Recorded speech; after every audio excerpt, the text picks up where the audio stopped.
mbooloo mi ma présenté wu man maay secrétaire général centre commercial du port UNACOIS Yessal section centre commercial du port topp ci Mame Thierno mii di suñu président dama ci indi tuuti leer rek daanaka wax na lépp ci tënk fii 80 la ubbi 1980 te conditions yi mu doon ubbee ñu bëri xamuñu ko tey ñu wax leen ko dans les années 70 suñu mag yi fii lañ doon nekk di ambulant ci alentour yi boobu ambulant délit la woon suñu la jàppee tu as 1 mois à 3 mois de prison ferme Senghor sonal leen ci la benn ndaw am xalaat gis lii tubaab bi moom ko crédit foncier mu jël ko ça fait 2000 mètres carrés def ci ay suuf ci biir récupérer grand yëpp dugal leen ci biir defal leen contrat ñuy fay ñu dawal 2 ans ñu am problème ak moom parce que dafa xëy 35000 mu ne day def 45000 ma ñu taxaw ñu ne ko loolu mënul nekk ci yan dalil yan données moo fi changé ba ngay yokk indiwul benn preuve ñu dem ak moom ci yoon mu metti lool ci biir yoon boobu ñu am suñu ñaari collègue ñu nekkoon ak ñoom fii ñu jiital leen ñu jël affaire bi dakate lijjanti nañ ko xamuñu nuñ ko lijjantee am seen titre xamuñ nuñ ko amee mag ñi fi nekkoon nag mënuñu woon lii sax mënuñu woon bind defal leen contrat ñu leen di fay 35 ans ku nekk ci bërëb di la fay 35 ans nga xëy Covid ñëw difficulté am dans le monde entier ñëpp nekk ci difficulté taafantoo profitoo ci loolu dugal procédure yóbbu ñu tribunal condamné ñu expulsé ñu te yëguñu ko à la dernière minute lañ ko yëg bi ñuy wut conseil fekk ñoom pare nañu li ñuy def ah léegi nag ku fi def 40 ans ñii def fi 45 ans ñii 35 ans est-ce que jaadu na ci loolu li muy taafantoo mooy bor nit dina nekk yow 40 ans du la fay fu mu am te génnewoo ko amul fenn 40 ans nit nekk ak yow sa kanti nga ne daf la ko amee te génnewoo ko di brandir ay factures yoo xam ne amul fenn c'est de fausse facture waaw li muy def nag ñun xam nañ ko parce que kenn ci ñoom ils sont deux ils récupèrent les quantités ils les vendent ñii mu jaay leen 3 millions ñu ngi fii xale ay jeunes 25 ans 30 ans ñoo fi nekk 20 ans daan seen dool ñii mu jaay leen 3 millions ñii 2 millions ba pare di ko fay sans facture ni rien il encaisse nous avons les documents nous avons des preuves à l'appui mbir mi depuis 2022 ba mu déclenché le médiateur moo ci dugaloon loxoom mu ne lii bom social la lii su tàkkee fii musiba ma médiateur ci boppam moo constaté loolu bind ministre de l'intérieur au temps boobu ki moo fi nekkoon ministre de l'intérieur John mu remonté information bi gouverneur recevoir ñu préfet recevoir ñu wax dëgg yàlla tin préfet tin def ci lu dox ko def lépp dossier yi ne lii ñaari parti yi foog ñu toog ñu waxtaan gouverneur def lettre à l'appui on a la lettre en ce temps en 2022 deux parties yi li ñu jotee foog ñu toog ñu waxtaan parce que lii tamit 40 ans d'existence nga xëy loo xam ne moom ci boppam mu taxaw mu ne 100 millions la ko tuddee woon tey fay nañ ko 2 milliards mu bañ léegi xaalis boobu moo la teg bët bu ko ñëw dàq sànni ci biti ñun nag ñu résister ñu ne nag bu demee noonu dañuy waxtaan su dee bor la ñu fay la su dee da ngay jaay wax ñu ñun association la ñu légal ñu jënd su dee partenariat ñu def ko da ngay tabax ñu def partenariat ñu xool ñu waxtaan waaw te li fi ne yëpp ñoo ko def bâtiment yi nga gis yëpp ñoo ko fi def tout benn brique benn brin almet tegu ko fi depuis 80 ba léegi femme bi ma la wax premier promoteur bi ba li mu fi def moo fi ne ba léegi ak ñun ñoo koy changé keneen dafa ko fi il encaisse du investir di laaj sa acte doo def sa devoir fan la am parce que ñoom ils étaient avec l'ancien régime am doole di def leen neex di ñu noot bëggoon ñu expulsé heureusement médiateur moo ci taxaw léegi nag régime bii ñëw walaa ñuy xam lu xew ñu profité yëngalaat dossier yi dañoo xëy lundi bii passé lundi bii indi ñu sommation collectif huissier indiwu ko police boo fi ñëw ànd ak le propriétaire bi indi ñu sommation collectif lundi bii passé ne may nañ leen mi ngi nii 72 heures le 7 au plus tard ngeen dégg ak seen bagage yéen ñëpp tout le temps door xale yi nag taxaw nañu ñun xeexuñu xulóowuñu 80 ku fi def 40 ans 45 ans mosoo ñu dégg fenn te président yëpp fi lañu daan jaar tout le monde ñun ñëpp xam nañu fi la ñuy jaar jàmm rek musa am musu ñu fi sax ramasse kenn marché yi li ñuy am guddi yëpp ci dëkk bi fii musul am problème moo tax ñu on est calme xeexuñu xulóowuñu waaye nag fekk ay xale yi daan seen doole seen yaakaar àdduna ak laaxira nga ñëw nga bëgg leen toroxal on résiste résistant bi nag du xeex dañuy tàllal suñu loxo gannaaw ba ñu waxee lu ñu metti tàllal suñu loxo nouvelles autorités nee leen seen njaboot fi ne c'est des centaines de jeunes emploi jafe na insertion yombut nañu ñëw ñu wax ñun ku ñu woo ci waxtaan ñu wuy la te yaakaar nañ te ñu déggu parce que on n'est pas difficile liggéey la ñu xam daan suñu doole loolu daal la ñuy wax ñi ngi woo le président de la république son excellence Bassirou Diakhar Faye di woo le premier ministre Ousmane Sonko di woo le gouverneur de Dakar moom ñi administré avec le préfet ñu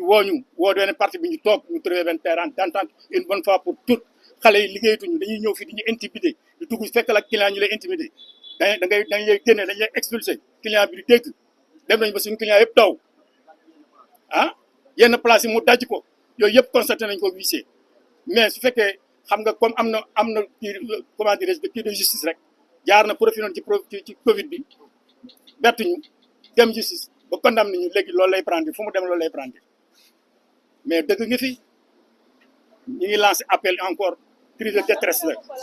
à son excellence kii sa njaboot fi ne liggéey lañu xam musuñu tàllal suñu loxo liggéey lañu xam daan suñu doole fi ay gone cantine boo fi gis ñuy wax ci commerçant dafay yaatu gannaaw cantine boo fi gis mi ngi boot ñeent wala juróom ci ay xale di leen formé fii dañuy fii xale yi ñoo fi def accessoire auto ñi ngi téléphonie ñi ngi ci habillement loolu yëpp nga xëy pendant 40 ans en un jour nga ne 72 heures nga ne nañu dëgër pire wala nga fekk leen fekk ay policiers mais loolu fan la am man yaakaaruma mu am ci dëkk Bassirou Diomaye Faye bi yaakaaruma c'est un problème de déguerpissement qu'on a reçu le lundi passé pour 72 heures aujourd'hui le 7. Alors j'ai un peu relaté les faits. Ça date de 80, on est là depuis 1980. Ça fait 44 ans qu'on est là. Alors nos bailleurs, ils étaient nos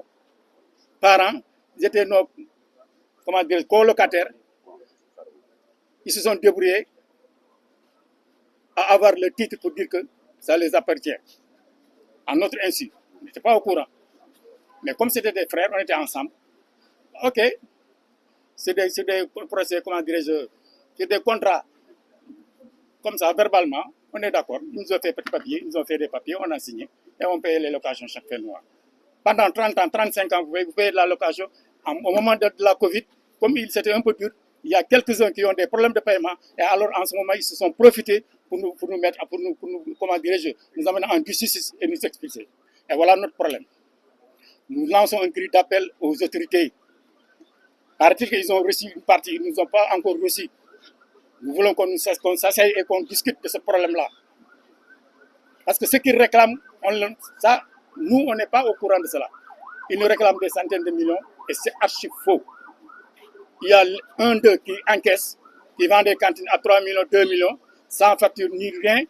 parce qu'il préparait ce coup. Et le moment venu, il a fait le coup. Voilà, comme l'administration ne connaît que les papiers, malheureusement pour nous, les bol-bol, c'est ça. Toujours c'est comme ça. Vraiment, nous faisons cet appel. Voilà, nous avons reçu une sommation, c'est le lundi passé, pour aujourd'hui, le 7. Collectif, vous voyez. Ce que je n'ai jamais vu, des policiers qui viennent avec des sommations, sans huissier ni rien, et vous prenez une sommation collective pour vous dire que voilà, vous avez 72 pour quitter avec vos bagages. Le contentieux avec ces bailleurs en question? On ne le sait pas. Parce que lui, il brandit, tantôt il dit 100 millions, tantôt il dit 80 millions, tantôt on ne sait pas. Et c'est archi faux. Parce que là, vous allez devant dans chaque cantine, la personne qui est là-bas, il peut vous affecter qu'il ne doit rien. Mais même s'il le doit, c'est une somme vraiment qui n'est pas aussi importante. Vous êtes au nombre de combien ici? Il y a combien de On est plus d'une centaine. Plus d'une centaine. Mais les membres font plus de 200, 300. Tu sais, le commerçant, toujours, il a derrière lui des gosses qu'il encadre. Et c'est qui ces bailleurs en question? C'est Tcherno, c'est nos anciens collègues. L'un, il s'appelle Tcherno Gadfal, l'autre Abdou Karim Sam. Ils sont deux. Voilà, c'est ce cri d'appel que nous faisons aux autorités, aux nouvelles autorités, qu'ils sachent qu'il y a un problème. Et le médiateur d'alors l'avait dit, Maître Kandji, que ce problème, si on ne le règle pas, ça risque de dégénérer. Parce qu'un gosse qui investit toute sa vie, si vous voulez le primer ça, alors là, il met sa vie en danger. Et ils sont prêts pour tout. S'il n'y a pas de dialogue, si on ne parle pas, nous sommes responsables. Si on les appelle autour d'une table, nous sommes prêts à discuter. Comment est-ce que vous aussi, en tant que responsable, vous pouvez payer vos loyers sans pourtant recevoir des quittances? Madame, on est ici, dans ce pays-là. Tu sais comment ça marche? Comme je te l'avais dit, c'était nos collègues, nos frères.